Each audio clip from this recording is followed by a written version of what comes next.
So public reporting so far indicates that an ICE agent in Minneapolis shot and killed Miss Good during an enforcement operation in early January 2026, and more recently, Mr. Preddy. This was happened during their operation and when they were going to detain immigration violators. So this was during an operation that this happened. The federal government has acknowledged, especially with the incident with Miss Good, as an ICE use of force event, but they have not released many operational details because it's still pending internal and external investigations. So investigation is ongoing.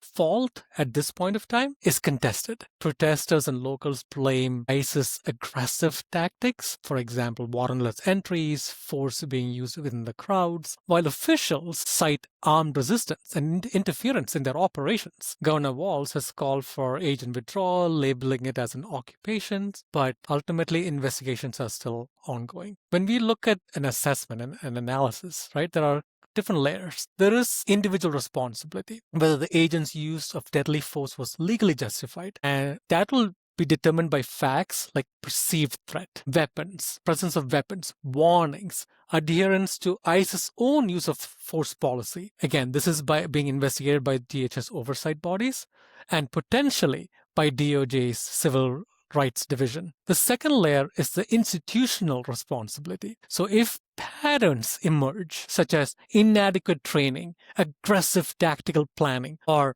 permissive rules of engagement, then the faults will shift from a single agent towards ICE leadership and DHS officials who designed the system or tolerated the practices, either one. And then the third layer is the political responsibility. Right? The broader decision to ramp up raids, expand detention, loosen guardrails of enforcement lies with the current executive branch, which is the Trump administration, and the legislative branch, Congress, which actually funded the expansion. So it's not just Trump. So there is and the secondary aspect to the political responsibility is that when we think about political responsibility, it's not just the federal government, there's a state government, there's a local government, there is a role of Governor Walz and the mayor of the city.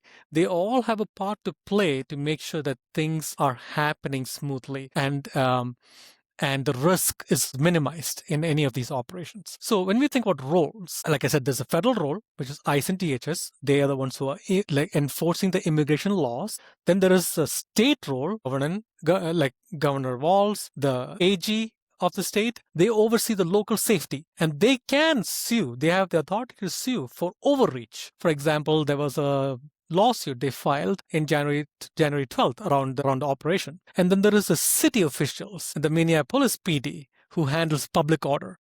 They are the ones who are coordinating via fusion centers and making sure that the laws are followed, right? The caveat is like policies like the sanctuary city policy kind of complicate these rules and blur the lines and makes more friction than necessary.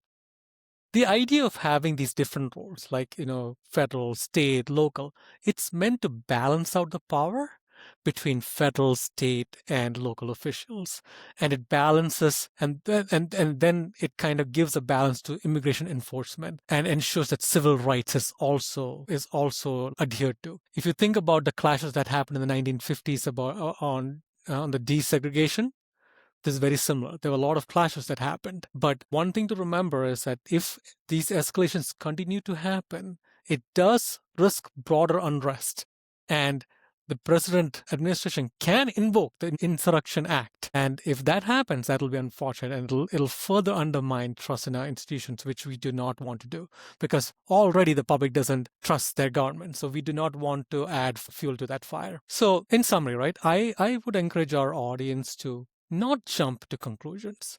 Regardless of the short video clips you watch or the sound bites that you hear, remember that all these things only provide an incomplete picture of the entirety of the story. You need to hear all sides. So let's give due process its rightful chance to mature. And then once we have gathered all the facts, we can then accurately understand what happened, how it happened, and determine the next best course of action.